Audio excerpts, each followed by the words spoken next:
Hello everyone, welcome to my YouTube channel Stree study. I am Mahima Rajak. तो आज हम जानेंगे कोलेस्ट्रॉल के बारे में। कोलेस्ट्रॉल हार्ट का सबसे बड़ा दुश्मन माना जाता है। पिछले कुछ सालों में हार्ट के मामले काफ़ी तेज़ी से बढ़ रहे हैं। कोलेस्ट्रॉल की बीमारी का मुख्य कारण बनता है। तो आइए जानते हैं कि कोलेस्ट्रॉल कितना होना चाहिए, इसके कारण क्या हैं। ठीक है, तो लीवर द्वारा निर्मित वसा जैसा पदार्थ होता है जो पाचन, विटामिन डी, कोशिका झिल्ली, कुछ हार्मोन्स के लिए ज़रूरी होता है। कोलेस्ट्रॉल घुलनशील नहीं होता है, यह खुद एक दूसरे ऑर्गन तक नहीं पहुंच सकता। इसके लिए लिपोप्रोटीन्स नामक कण की ज़रूरत होती है जो कोलेस्ट्रॉल के ब्लड के माध्यम से दूसरे ऑर्गन तक क्या करता है, पहुँचाने में मदद करता है। ठीक है, कोलेस्ट्रॉल। तो फिर आगे जानते हैं कि कोलेस्ट्रॉल लिपोप्रोटीन दो तरह के होते हैं। ठीक है, LDL एंड HDL। ठीक है, लो डेंसिटी लिपोप्रोटीन जो खराब कोलेस्ट्रॉल भी कहा जाता है, यह धमनियों में जमा हो सकता है और इससे कई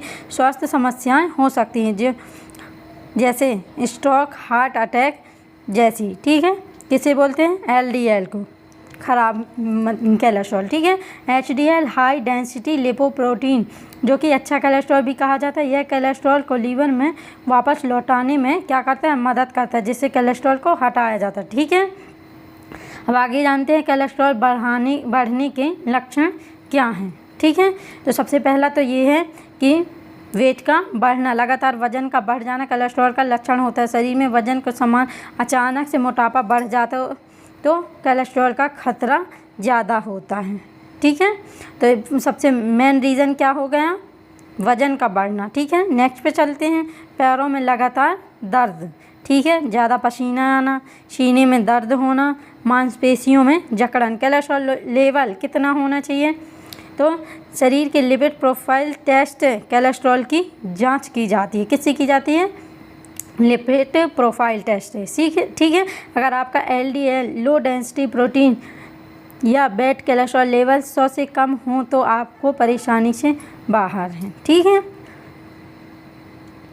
और अगर आपको हृदय संबंधी बीमारी और आपका कोलेस्ट्रॉल का स्तर 100 से 129 mg/dl है तो भी वो ठीक ही माना जाता है। ठीक है, यदि आपका कोलेस्ट्रॉल लेवल 130 से 159 mg/dl के बीच में आता है तो हाई रिस्क और बॉर्डर लाइन। ठीक है, ये भी हाई रिस्क माना जाता है। ठीक है, यदि किसी के कोलेस्ट्रॉल का लेवल 160 से 189 mg/dl के बीच है तो हाई रिस्क मतलब खतरनाक माना जाता है। ठीक है, 190 से बहुत ज़्यादा है तो सेहत के लिए खराब माना जाता है। ठीक है, कोलेस्ट्रॉल कम करने के, यदि आपके शरीर में कोलेस्ट्रॉल की मात्रा बढ़ रही है तो आप इसे कम करने के लिए लहसुन का सेवन कर सकते हैं। नियमित रूप से सुबह शाम लहसुन का सेवन कर सकते हैं। ठीक है, सुबह शाम खा सकते हैं। नींबू जो कि वज़न कम करने में महत्वपूर्ण भूमिका निभाता है, कोलेस्ट्रॉल को भी कम करने में बहुत प्रभावी होता है।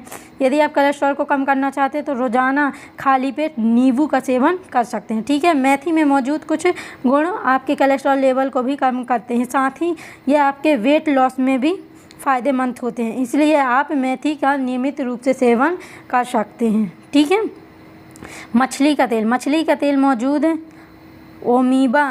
ओमेगा 3 फैटी एसिड आपके शरीर में कोलेस्ट्रॉल लेवल को कम करता है। यदि आप भी इसका सेवन करना चाहते हैं तो ये फ़ायदेमंद रहता है। ठीक है, घुलनशील फाइबर जो ओट दानेदार अनाज जिसमें घुलनशील फाइबर है, उसके सेवन से शरीर में मौजूद कोलेस्ट्रॉल को बाहर निकालने में मदद मिलती है। ठीक है, आहार में कम से कम 20 ग्राम घुलनशील फाइबर की मात्रा को ज़रूर शामिल करें। ओके, वीडियो पसंद आई हो तो लाइक शेयर सब्सक्राइब